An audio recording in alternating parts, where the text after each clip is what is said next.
जम्मू कश्मीर में पर्यटकों और स्थानीय लोगों के लिए डल झील एक बहुत बड़ा आकर्षण का केंद्र है। लेकिन ये झील न सिर्फ शिकारे और हाउस बोट का घर है, बल्कि ये सैकड़ों की संख्या में स्थानीय निवासियों का भी आवास है, जिनके लिए जीवन की हर जरूरत इसी झील से पूरी होती है या झील के पानी पर तैर कर आती है। लेकिन परेशानी तब आती है जब रात के अंधेरे में कोई बीमार होता है या फिर कोई मेडिकल इमरजेंसी का सामना करना पड़ता है। झील निवासियों को बड़ी मुश्किल से अपने मरीज को शिकारे के सहारे किनारे तक लाना पड़ता है।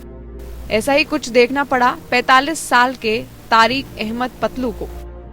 तारिक कुछ महीने पहले कोरोना से संक्रमित हुए तो वो कोरोना प्रोटोकॉल के तहत अपने हाउस बोट में आइसोलेशन में चले गए, लेकिन तबीयत ज्यादा बिगड़ी तो अस्पताल का रुख करना पड़ा और अस्पताल से वापस लौटा तो डल झील के किनारे हर किसी शिकारे वाले ने उसको ले जाने से इनकार कर दिया।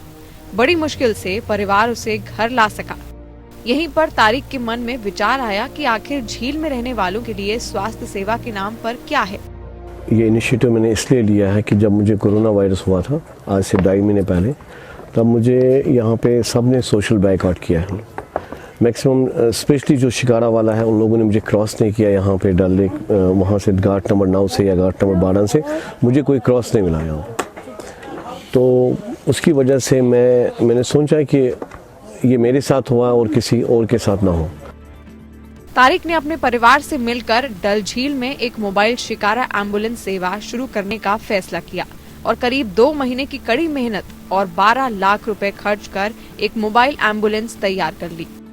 इस एम्बुलेंस को पारंपरिक शिकारे से 2 गुना बड़ा बनाया गया, जिससे इसमें इमरजेंसी मेडिकल यंत्र लगाए जा सके और इसके साथ साथ डॉक्टर और पैरामेडिक भी लोगों को झील के अंदर ही प्राथमिक उपचार दे सके। बोट में मोटर भी लगाई गई है, जिससे ये तेजी से झील में कहीं भी आ जा सके और एम्बुलेंस सेवा तक पहुंचने के लिए मोबाइल हेल्पलाइन का भी इंतजाम किया गया है, ताकि किसी भी हालत में लोगों को मदद मिल सके। ऐसे बहुत सारे एक्सीडेंट हो गए कि पेशेंट, फिर डॉक्टर बोला यार अगर ये 2-4 मिनट पहले यहाँ पे पहुँच जाता तो ये बच जाता, क्योंकि उसको प्रॉब्लम यही होता था कि आना जाना जो शिकारी का हमारा पहले होता था, उसके बाद फिर गाड़ी, फिर एम्बुलेंस।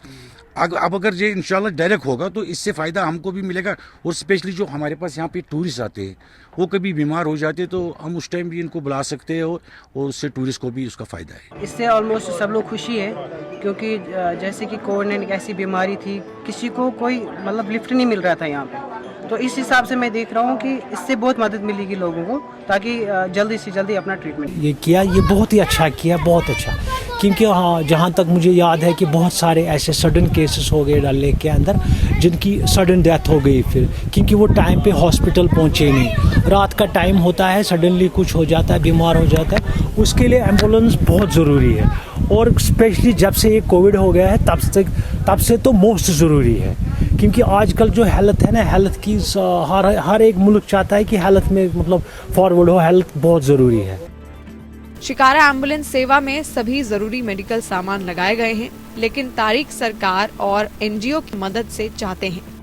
सरकार से मुझे एक ही अपील है कि मुझे डॉक्टर दिया जाए, डॉक्टर जो 24/7 इसमें लगेंगे और हम उनको पूरी मदद करेंगे हर एक चीज़ में और हर जगह पे हम पहुंचाएंगे। इसमें एक टोल फ्री नंबर रहेगा और नंबर के बाद जिसको जहां पे किसी घर में कोई प्रॉब्लम हो वो कॉल करेंगे, हम वहां पहुंचेंगे। अगर वो ज़्यादा इमरजेंस हो, ज़्यादा बीमार हो तो हम उसको वहां से लेके क्रॉस करेंगे, दूसरी एम्बुलेंस को बुलाएंगे जो सड़क पर चलती है, तो वहाँ से उसको हॉस्पिटल ले जाएंगे और जितना हो सके उसके यहीं पर उसको ट्रीट करेंगे।